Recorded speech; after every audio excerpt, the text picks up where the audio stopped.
찬양대 찬양 읽겠습니다.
아멘.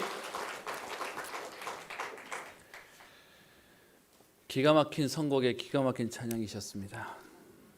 감사합니다. 오늘 예배 오신 여러분들을 주의 이름으로 축복하고 환영합니다. 우리 말씀 받을 준비가 되셨습니까? 그러면 기도를 좀 해주십시오. 우리 같이 좀 기도하고 시작했으면 좋겠습니다. 우리 현장에 아프신 우리 투병 중이신 권사님도 계시고요. 또 우리 배 집사님 같은 경우에는 배영희 집사님은 남편분이 사실은 집에서 이렇게 남편이 조금 쓰러지셨습니다. 그래도 감사하게 병원에 빨리 가서 되었는데 이번 주까지 차도가 없으면 수술을 좀 해야 될 수도 있다라고 기도 부탁도 하시는데요. 여기저기 몸이 불편하시고 아프신 분들도 제법 계십니다. 우리 올해 투병 우리 하고 있는 또 우리 수진 양도 있고요. 또 우리 이경식 권사님 남편 양용열 성도님도 계시고요. 육신의 병도 병인데 여러분 이번 주에 있었던 사건들과 일들을 통해서 하나님 우리 마음에 아픈 분들에게 하나님 은혜를 주옵소서. 또 저도 지금 올라오기 전까지 기도하고 올라왔는데 막상 여기 올라오니 무게감이 많이 느껴집니다. 하나님 우리의 모든 마음들을 하나님 치유하시고 회복해 하시고 오늘도 하나님 우리에게 새 힘을 주옵소서. 우리 합심으로 함께 기도하고 우리 말씀 받도록 하겠습니다. 기도합시다. 살아계신 하나님 아버지 감사를 드립니다. 하나님 아버지 오늘도 우리를 예배 자리에 부르셔서 하나님 말씀 앞에 예배 속에 있게 하신 주님, 하나님 아버지 이 시간 우리의 마음과 생각을 하나님 주를 바라볼 수 있도록 오늘도 하나님 우리의 마음과 생각을 하나님 붙잡아 주시옵소서. 아무것도 염려하지 말고 오직 모든 일에 기도와 간구로 너희 구할 것을 감사함으로 하나님께 아뢰라고 하신 주님, 살아계신 하나님께서 지금 이 시간 하나님 아버지 우리에게 은혜를 주옵소서. 하나님의 말씀만 오직 예수만 볼 수 있도록 하나님 오직 그리스도만 하나님 붙잡을 수 있도록 은혜를 더하여 주옵소서. 하나님 아버지 현장에 하나님 질병으로 하나님 투병 중이신 권사님, 우리 수진 양, 양용열 성도, 하나님 아버지 하나님 우리 하나님 배권사님, 배집사님 하나님 남편, 또 하나님 아버지의 마음을 다친 하나님 마음에 하나님 아버지의 상처를 입은 모든 하나님 영혼들을 축복하시고 하나님 우리 후대와 렘넌트들을 축복하여 주시옵소서. 오늘도 하나님 주시는 완전한 하나님의 역사와 능력들을 오늘도 보기를 소원하오니 살아계신 하나님께서 지금 이 시간 하나님 은혜를 더하여 주시옵소서. 살을 누리는 시간 되게 하옵소서. 하나님께 감사를 드립니다. 오늘도 이 시간 하나님 말씀 앞에 엎드려 싸우니 오늘도 우리에게 하나님께서 말씀하사 세상에 줄 수 없는 참된 힘과 평안을 얻게 하여 주옵소서. 하나님 감당할 힘을 얻는 응답의 시간 되기를 소원하오니 하나님 문제와 사건 앞에 하나님 위기 앞에 갈등 앞에 오늘도 세상이 아니라 하나님의 말씀으로 충분하며 완전한 응답의 시간 되게 하옵소서. 하나님 문제를 만난 하나님 또 질병을 만난 하나님 마음의 상처를 입은 모든 영혼들을 살아계신 하나님께서 지금 이 시간 어루만져 주셔서 하나님 237 나라를 살릴 만한 새 힘을 얻는 축복의 시간 되게 하옵소서. 감사드리며 살아계신 예수님 이름으로 기도합니다. 아멘. 우리 오늘은 요한복음 18장에 있는 말씀입니다. 요한복음 말씀이 21장까지인데요. 한 장 한 장 우리 보고 있는 중에 이제 마지막 종반부로 가고 있습니다. 옛날 얘기를 하는 것이 아니고요. 이 말씀을 기록해 놓으셨다는 것은 오늘 우리에게 분명한 답이 되고 우리에게 본이 되기에 주신 말씀입니다. 오늘 18장에 있는 말씀을 통해서 오늘도 이번 한 주간 우리의 평생을 두고 응답받을 하나님의 언약이 붙잡혀지는 시간 되기를 주의 이름으로 축복합니다. 여러분 13장부터 우리 17장까지 있는 내용은 지난주에 말씀드렸던 것처럼 다락방 강화라고 해서 마가다락방에서 예수님이 잡히시기 전날 밤 제자들에게 마지막 고별 그리고 마지막 당부하는 말씀을 전달하신 내용이고요. 17장에 있는 내용은 예수님께서 거기서 기도하시는 장면에 대한 내용을 말씀하고 있습니다. 그리고 오늘 18장에서는 이제 예수님께서 18장 19장 이제 예수님께서 순환 받으시는 내용 가운데 잡혀가시고 신문을 받으시고 십자가 지시는 내용까지로 그래서 마지막에는 이제 부활하시는 장면으로 요한복음이 끝이 나지는데요. 오늘 18장에 있는 내용에 사실은 생략된 게 하나 있습니다. 마태, 마가, 누가, 요한을 가지고 사복음서라고 얘기하는데 마태, 마가, 누가를 공간복음이라고 해서 같은 시간과 같은 관점으로 썼다라고 하는 내용인데 요한복음은 제일 나중에 쓰여졌습니다. 그래서 마태마가 누가복음에서 미처 다루지 못했고 또 거기서 누락된 부분이나 아니면 보충해야 될 것들을 요한복음에서 더 채워서 설명하고 있습니다. 그러다 보니까 요한복음에만 기록된 게 있고요. 또 요한복음은 일부러 건드리지 않은 내용이 있는데 지난번 17장 이후에 18장 사이에 바로 연결되어지는 것처럼 보이지만 하나 빠진 게 뭐냐 하면 예수님이 겟세마네 동산으로 가셔서 거기서 기도하시는 장면에 있는 내용이 빠져 있고 그리고 난 이후에 지금 예수님께서 가룟 유다가 데리고 온 사람들에게 잡혀가시는 장면의 모습으로 오늘 본문이 나와져 있습니다. 그래서 기도하는 장면만 조금 빠져 있고요.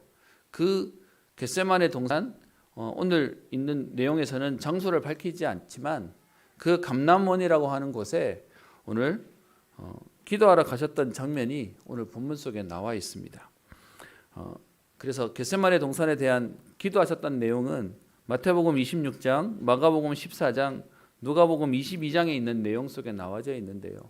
여러분 겟세마네 동산에서 기도하실 수밖에 없었던 이유들을 발견하는 게 오늘 말씀의 사실은 서론이자 결론입니다. 여러분 기도해 보시면 아시죠? 언제 기도가 제일 잘 되십니까? 문제 생기면요 기도가 잘 돼요. 저는 지금도 기억나는데 제가 어릴 때 가장 간절하게 기도했을 때는 엄마 아빠 부부싸움 할 때요. 그때는 방에 우리 삼형제가 틀어박혀가지고 기도를 간절히 할 수밖에 없어요. 뭐 여러분 웃으시지만 여러분 한 번도 안 싸워보신 것처럼 그렇게 웃으시면 안 됩니다. 자주 다투시기도 하고 또 자주 이렇게 부딪히기도 하셨고 또 지나가기도 하지만 한 번씩은 정말 이렇게 짐 싸시는 어머니도 계셨고요. 참 이게 부모님 계시는 데서 설교하는 게 참 이게 안 쉬워요. 그래서 한 번은 정말 어머니가 너무 열받으셔서 짐 싸가 나가시니까 아버지가 빨리 가서 잡아오라고 데려오라고 지금 붙잡으라 해서 제가 뛰어갔던 기억도 한 번 있기도 합니다. 문제가 생기니까요 그냥 기도가 안 돼요. 간절히 기도가 돼요. 나이가 좀 컸을 때는 중간에 개입이라도 하겠지 아주 어릴 때는 뭐 끼어봐야 안 되니까 우리 삼형제끼리 방에 틀어박혀가지고 그냥 기도하자고 뭐 그랬던 경험도 있습니다.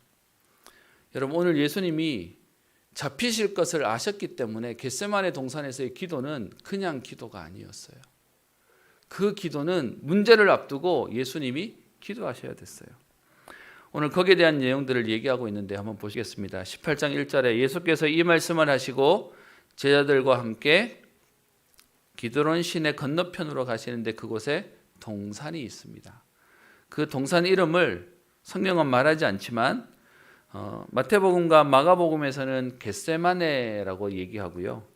그리고 누가복음에서는 감람산이라고 하는 이라고 말하면서 누가는 그곳 이름을 감람원이라고도 하고 감람산이라고도 말하는 곳에 갔다고 되어 있습니다. 그곳에서 예수님이 기도하시고 난 이후에 이곳이 예수님이 기도하시는 곳인 줄 아는 가룟 유다가 오늘 18장 2절에 말하고 있죠. 예수를 파는 유다도 그곳을 알더라라고 해서 예수님이 그곳에 계실 거라고 생각하고 지금 유다가 사람들을 데리고 그곳에 옵니다. 가룟 유다랑 언제 헤어졌죠? 요한복음 13장 때 예수님께서 그 제자들의 발을 씻기면서 이곳에 나를 팔 자가 있다라고 얘기하고 속히 가서 그 일을 시행하라고 얘기했더니 그때 가룟 유다가 나갔잖아요.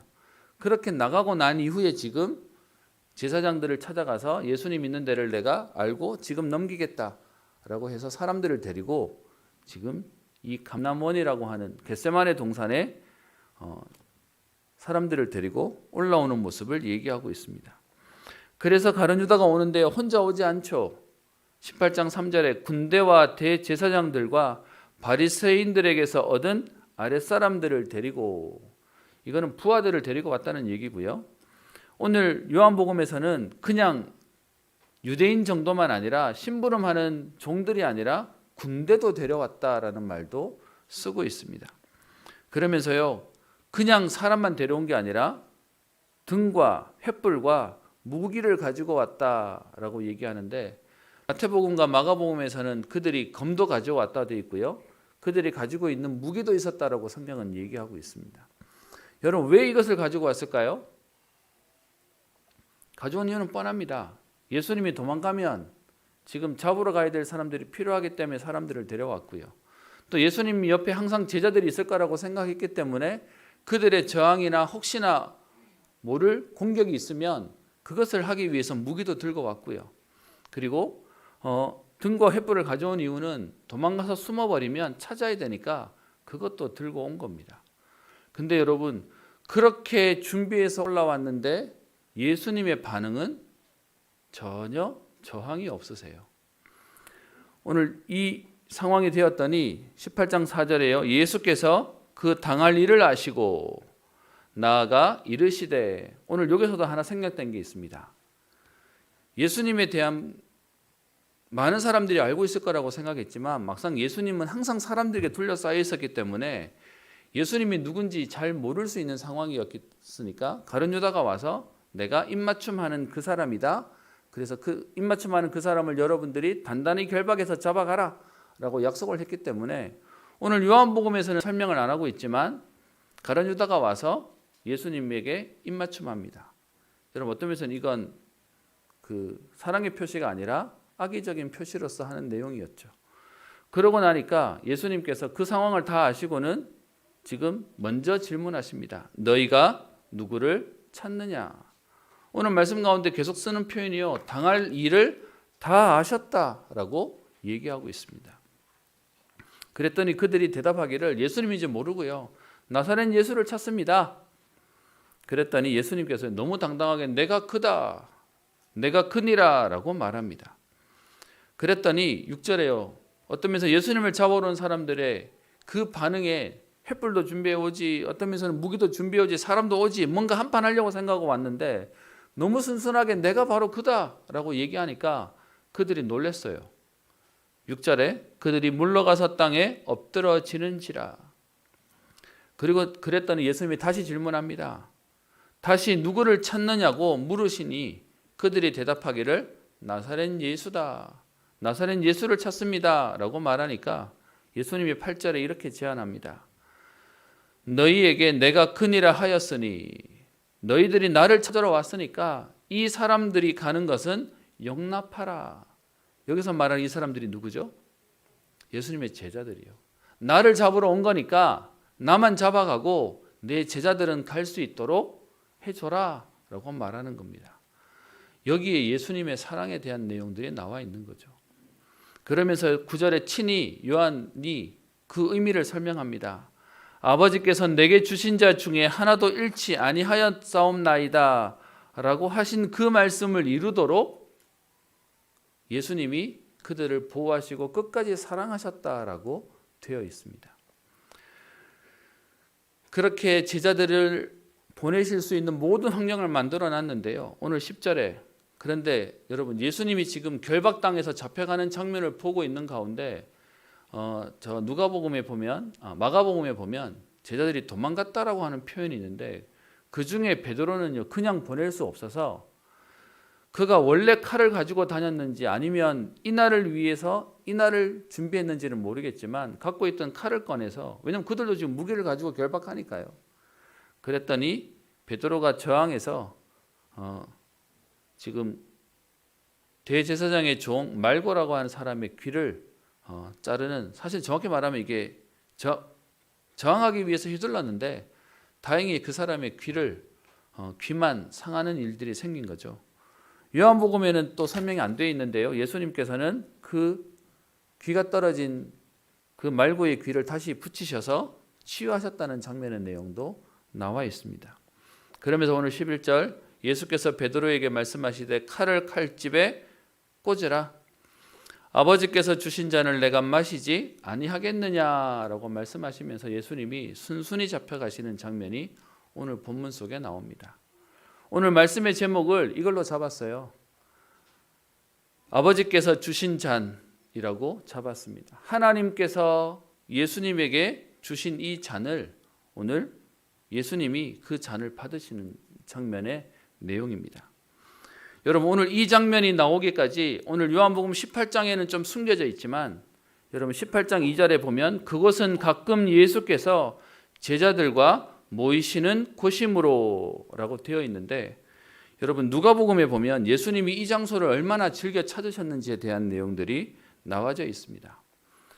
여러분 오늘 이 장면이 나온 우리는 사실은요 모든 일에 있어서는 원인이 있고 그 원인의 결과가 우리에겐 주어집니다. 근데 우린 자꾸요 눈에 드러나는 것만 가지고 맞니 틀리니 잘했니 못했니 라고 얘기하는데 오늘 예수님께서 이 18장 1절부터 11절에 있는 사건을 두시고 지난 그 앞 시간에 예수님이 기도를 얼만큼 하셨는지 우리 교회 다니시는 분들은 아시지 않습니까? 그 겟세마네 동산에서 기도하실 때 예수님의 기도에 대한 부분을 성경은 설명하고 있습니다. 근데 여러분 오늘 이 얘기를 하려고 지금 하는 중에 몇 가지를 좀 살펴봤으면 좋겠습니다. 여러분 예수님은 하나님이십니다. 하나님이신 예수님이 어떤 면에서는 마음만 먹으면 능력과 기적을 행하실 수 있는 분이세요. 그리고 오늘 잡혀가지도 않을 수도 있고요. 또 어떤 면에서는 잡혀가시더라도 그것을 능히 이길 수도 있는 분이실 겁니다. 근데 여러분 예수님의 생애를 잘 보시면 예수님이 33년 반의 인생을 사셨다고 되어 있는데 예수님의 공생애의 시작이 무슨 사건으로 시작하냐 하면 마태복음 4장, 마가복음 1장, 누가복음 4장에 보면 예수님의 공생애의 시작은 40일 동안 기도하시는 것으로 시작되어져 있습니다. 그리고요 이제 예수님이 18장 12절부터 잡혀가시는데 잡혀가시기 전 마지막 공생애에 하셨던 일이 뭐냐 하면 겟세마네 동산에서 감람원이라고 하는 동산에서 기도하시는 내용이 나와 있습니다. 여러분 예수님이 왜 기도하셨을까요? 왜 예수님이 기도하는 시간을 가지고 예수님이 인도받으셨을까요? 그게 지난주에 얘기하던 예수님의 기도와 또 이번에 또 앞으로 살아갈 우리에게 성경이 우리에게 계속해서 말씀하고 있는 바입니다. 구원받는 건 믿는 순간 끝납니다. 근데요 믿고 난 이후에도 우리에게는 현실이 계속 주어져요. 오늘도 우리 초등부 예배 때 제가 잠깐 가서 기도하고 왔는데요. 그 아이들에게 질문해서 물었습니다. 얘들아 너희들 공부하고 그리고 이렇게 생활하는 거 힘니 어렵니 그랬더니 전부 다 큰 소리 얘기해요. 힘들어요. 여러분 그 초등학생도 힘들어서 못 살겠다고 얘기해요. 여러분 이 힘든 인생을 살아가는 우리에게 성경이 얘기하는 건 그리스도를 통해 단번에 구원을 받았지만 오늘을 살아가야 할 우리에게 과거와 오늘과 미래를 살아갈 우리에게 하나님 주시는 힘의 비밀이 뭐냐? 기도 속에 있음을 얘기하고 있는 겁니다. 그래서 예수님이 공생애의 시작도 기도하셨고요. 공생애의 마지막 순간도 기도하시는 걸로 얘기가 되고 있습니다. 그리고 오늘 얘기하던 18장 2절에 그것은 가끔 예수께서 제자들과 모이시는 곳이다 라고 하는 이 곳이 다른 말로 얘기하면 예수님이 잡히시던 곳이에요. 오늘 여기서 잡히시잖아요. 뒤에 11절에 잡혀가시잖아요. 그런데 여러분 겟세마네 동산이라고 얘기하니까 따로 생각하시는데 이 겟세마네 동산이라고 하는 곳이 바로 감람산이라고 합니다. 누가복음을 보시면 딱 그렇게 나와 있습니다. 여러분 그러면요 사도행전 1장 12절을 보십시오. 거기에 뭐라고 되어 있냐 하면 제자들이 감람원이라 하는 산으로부터 예루살렘에 돌아오니 이 산은 예루살렘에서 가까워 안식일에 가기 알맞은 길이라. 그러면요 예수님이 잡혀가셨던 곳도 이 감람산이었고요. 예수님이 죽으시고 부활하시고 난 이후에 40일 동안 제자들을 가르치시고 마지막 승천하셨던 곳도 감람산이었어요. 그렇다면 여러분 이 감람산에 예수님이 계시던 의미가 무엇이겠습니까? 그 감람산에서 예수님이 무엇을 놓고 기도하셨겠습니까? 오늘 요한복음 18장에는 안 나오지만 누가복음 22장에 예수님의 기도에 대한 내용, 사실은 마태복음, 마가복음에 다 나오지만 그 속에 누가복음 22장 44절에 예수님이 기도하시는 장면을 설명하고 있는데요. 이렇게 되어 있죠. 간절히 기도하시는데 그 땀이 땀 핏방울 같이 되도록 기도하셨다라고 되어 있습니다.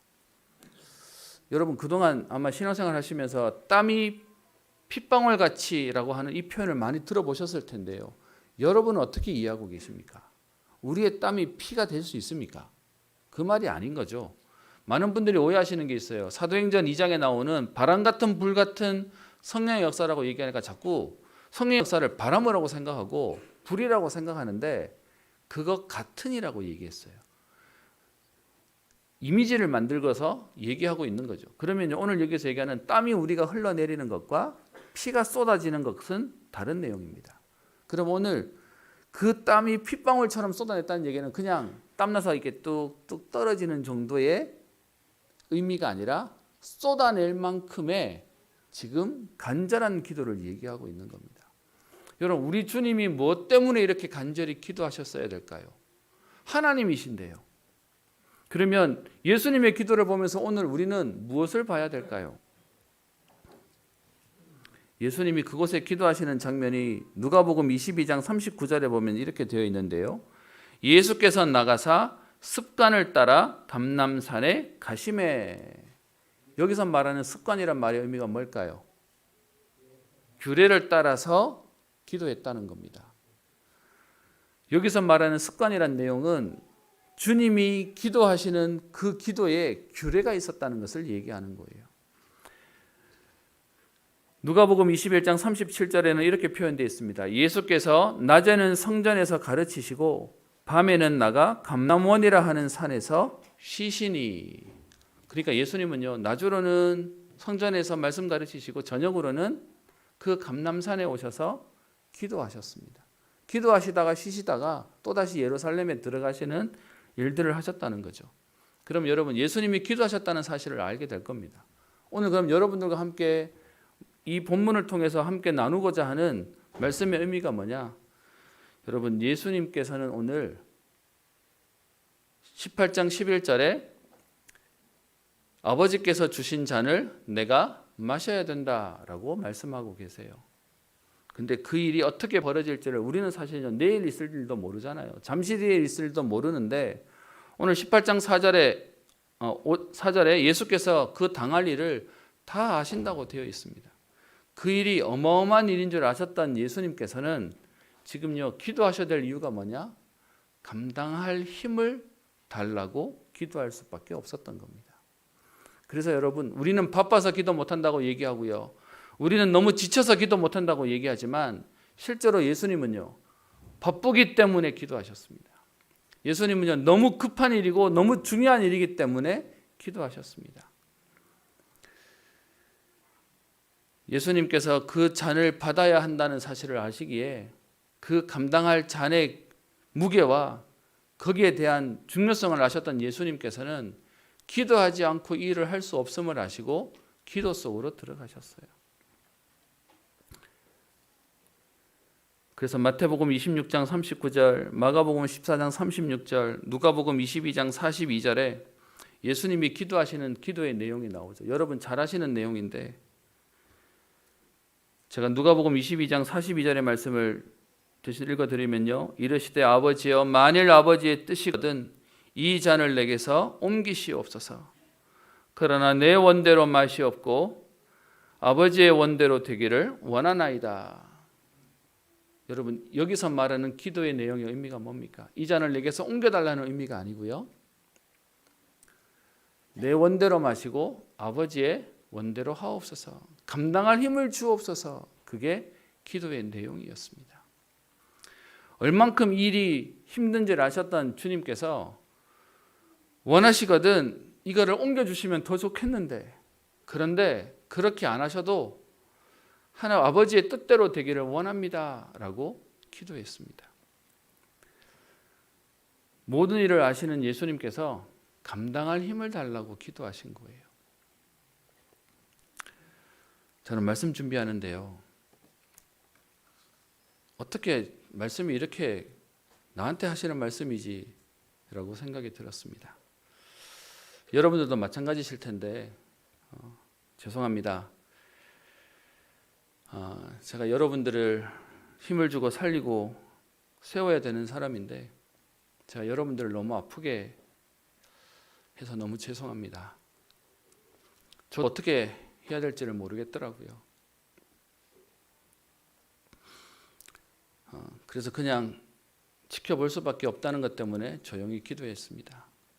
말씀 속에 말씀을 준비하는데 주님이 겟세마네 동산에서 잡혀가셔서 하실 이 일들을 놓고 감당할 힘을 달라고 기도했던 것처럼 하나님, 저와 우리 장로님들과 우리 모든 성도님들에게 감당할 힘을 주옵소서.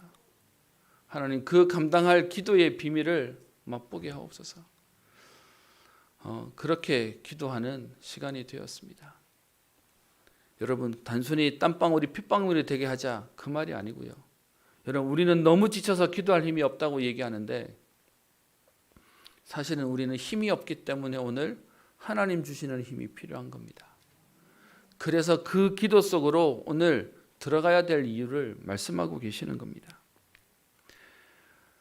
요한복음 18장 11절에 아버지께서 주신 잔을 내가 마시지 아니하겠느냐, 마셔야 된다라고 얘기하셨던 그 예수님이요, 여러분 뒤에 19장 30절에 가시면 예수님께서 언제 영원히 떠나가셨냐 하면 너무 고통스럽기에 그 십자가형을 지는 사람들에게 신포도주를 마시게 하는 게, 고통을 좀 잊으라고 독한 독주를 마시게 하는 게 일이었는데요, 실제로 30절에 그 신포도주를 받으신 이후에 다 이루었다 하시고 영원히 떠나가셨습니다.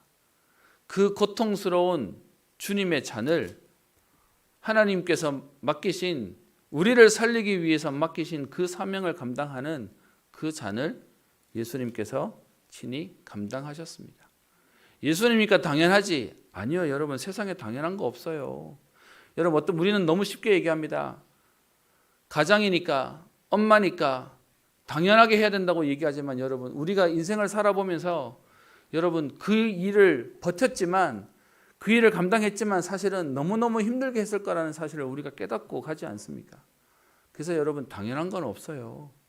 그래서 우리는 진짜로 하나님 주시는 은혜와 힘이 필요합니다. 우리 장로님들에게 그 일을 감당할 힘을 하나님 주옵소서. 하나님, 우리 권사님들에게, 우리 안수 집사님들에게, 또 목회자인 저에게, 우리 모든 성도와 렘넌트들에게 하나님 감당할 힘을 주옵소서. 여러분, 그것을 놓고 기도하는 게 우리의 기도의 제목일 겁니다.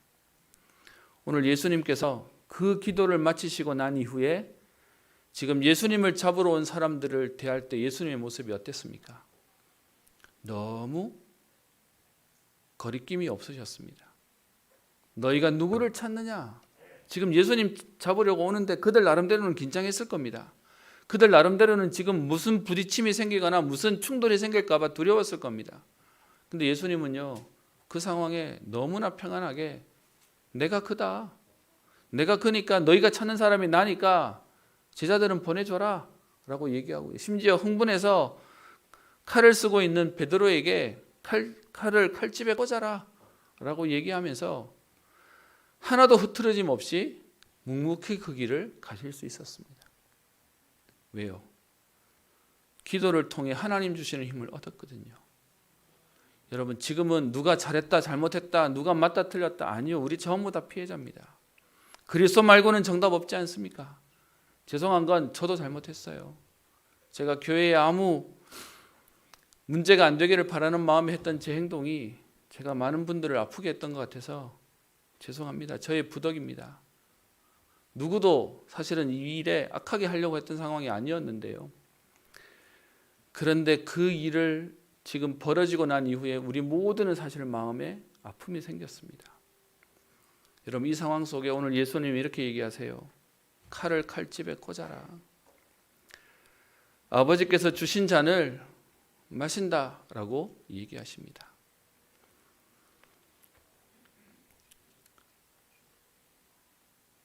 오늘 우리에게 감당할 힘을 주시려고 우리 주님은 말씀을 우리에게 주신다라고 저는 확신합니다.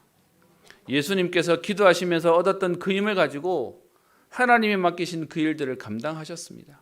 그렇다면 오늘 그 하나님의 약속 붙잡는 저와 여러분들에게, 우리에게 맡기신 우리의 인생과 우리 교회와 우리의 사역과 후대들과 우리의 미래를 감당하시도록 하나님은 역사하실 줄 믿습니다. 이번 중직자 대회 메시지를 통해서 그렇게 말씀하셨죠. 우리에게는 문제가 오고 갈등이 오고 위기가 온다. 그런데 그 문제와 갈등과 위기가 왔을 때 피하려고 하면 365, 그것을 가지고 힘들어하면 265, 그것을 누리고 즐기면 165라고 말씀하셨습니다. 저와 여러분들이 이 일을 통해서 우리가 회피하거나 우리가 이것 때문에 힘들어하지 않고요, 이 일을 통해서 오직 예수 해야 될 이유를 발견하는, 그리고 하나님 주시는 힘을 얻는, 그래서요 그리스도로 충분하고 복음으로 충분하다라고 고백하는 그 증인의 응답을 누리기를 소원합니다. 말씀을 준비하고 기도를 하는데 하나님이 말씀을 통해 저를 말씀하시더라고요. 교회 앞에, 우리 성도님 앞에, 또 이 일을 놓고 수고하셨던 우리 장로님들 앞에 너무 죄송한데 제가 너무 부끄러워서요. 사실 제가 별거 없는데도 쓸데없는 자존심이 있어서 너무 부끄러우면 피하고 싶은데 말씀을 해서 그러지도 못하게 만들으셨어요. 그러면서 기도하는 중에 이런 마음이 들었습니다. 교회는 하나님이 책임지신다. 그래서 기도하는 성도님이 있기에 분명히 하나님은 하나님이 일을 하신다. 그리고 믿고 고백하고 저는 잠잠히 기다리기로 했습니다. 주중에 계속 우리 기도회가 있었습니다. 다들 바쁘신데도 이런저런 분들이 오셔서 기도해 주시고 또 현장에서 많은 분들이 기도해 주셨을 거라고 생각합니다. 저는 은평교회의 저력을 봤고요. 그리고 이 일을 통해 하나님이 분명히 새 일을 행하시는, 또 새 일을 행하시는 역사들이 일어나게 됨을 믿고 고백하게 됩니다.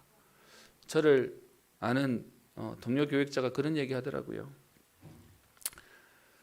끝까지 성령님도 받아라. 그 말이 자꾸 제 마음에 남습니다. 오늘 하나님 주시는 우리 그 힘을 얻기를 소원합니다.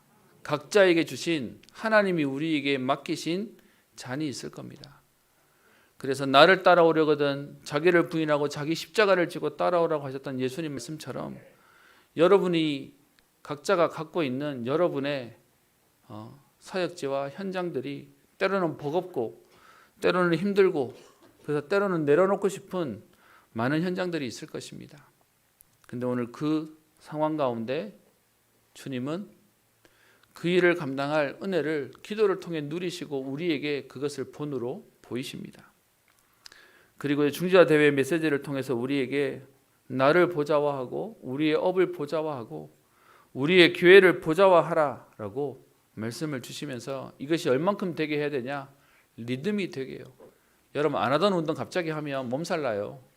리듬이 되라는 얘기는 이것이 우리에게 자연스러워지도록, 우리에게 당연한 응답이 되도록 말씀하고 계십니다. 그래서 문제가 오면 흔들리는 인생 말고, 응답이 오면 착각하는 인생 말고, 진짜로 하나님이 우리에게 맡기신 일들을 감당할 은혜를 누리라고 얘기합니다. 말씀을 마치겠습니다. 여러분 신기하지 않습니까? 왜 하필이면 하나님이 말씀에 대한 부분들을 이렇게 가게 하실까요? 저는 이번 일들을 보고 말씀을 준비하면서 그런 마음이 들었습니다. 제가 설교는 하지만 조금 성경 공부나 성경 볼 줄을 아는 눈은 있지만 내가 진짜로 하나님 안 믿는구나. 왜냐하면 지금 너무 기가 막히게 맞아 들어가는 상황들을 보면서요, 제가 놀라는 저를 보면서 내가 잘 안 믿었구나. 여러분 진짜 기도의 힘을 믿으십니까? 정말로 하나님 살아 계시는 걸 믿으십니까? 그렇다면 오늘 우리에게 말씀 주시고 오늘 우리를 정확하게 인도하실 겁니다. 그래서요, 이 사실이 믿어지고 나니까 지금 저의 고백은, 오늘 제가 감사헌금 하나 하면서 썼습니다. 나의 원대로 마옵시고 아버지의 원대로 하옵소서라고 고백되었습니다. 내 수준, 내 기준, 내 표준이 아니라 하나님의 계획을, 하나님의 소원을, 하나님의 필요를 하나님 보게 하옵소서라고 기도하게 되었습니다. 오늘 저와 여러분들이 그렇게 기도했으면 좋겠습니다. 우리가 이렇게 하자도 아니고요, 저렇게 하자도 아니고, 진짜로 우리가 그리스도 고백하는데 하나님이 어떻게 하시는지를 우리 온 교회가, 우리 온 성도가 함께 보기를 소원합니다. 우리의 각인과 뿌리와 체질, 우리의 과거와 상처에 매이는 것이 아니라 이제 진짜 오직 그리스도 복음할 이유가 있는 걸음이 되기를 소원합니다. 저도 제 자신을 좀 돌아보는 시간이 되었습니다. 제가 가지고 있는 제 이미지, 제가 가지고 있는 제 색깔도 제가 압니다. 머리도 별로 안 좋은데 똑똑한 척, 예민한 척 뭐 다 하면서 잘 아는 것처럼 얘기하기도 합니다. 그러다 보니 이 성격 때문에 많이 불평도 하고 다녔고요. 그것 때문에 많이 원망도 하고 다녔습니다. 근데 그게 전부 다 내가 잘못하고 있었구나에 대한 부분도 하나님 앞에 다시금 보게 되었습니다. 그래서 여러분 지금 이 상황은 오직 그리스도여야만 해결되는 겁니다. 오직 복음이어야만 되는 겁니다. 여러분 이 응답을 이번 한 주간 아니 우리 평생에 누리고요. 하나님이 우리에게 맡기신 일들을 우리의 가정을 우리의 사역을 우리의 업을 우리의 학업을 우리의 후대를 우리의 교회와 미래를 감당할 수 있는 힘을 얻는 응답의 자리로 그 비밀을 누리는 축복의 신분과 권세를 누리는 우리 모든 은평의 성도님들 되시기를 주의 이름으로 축복합니다. 기도합니다. 살아계신 하나님 아버지 감사를 드립니다.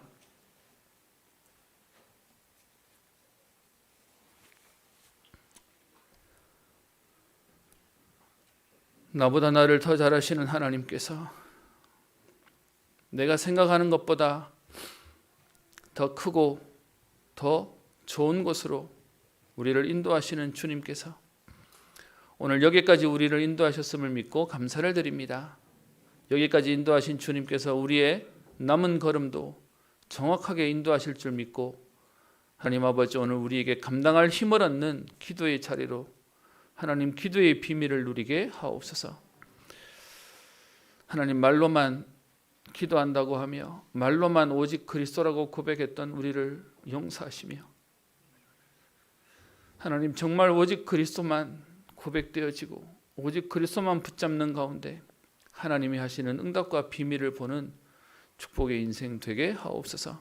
하나님 바라옵기는 우리를 237 나라 살릴 전도자로 치유 서밋의 제자로 우리를 부르셨사오니 하나님 이 일을 감당할 새 은혜를 누리는 축복의 걸음으로 인도하여 주옵소서.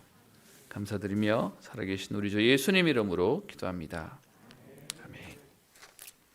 찬송가 285장입니다.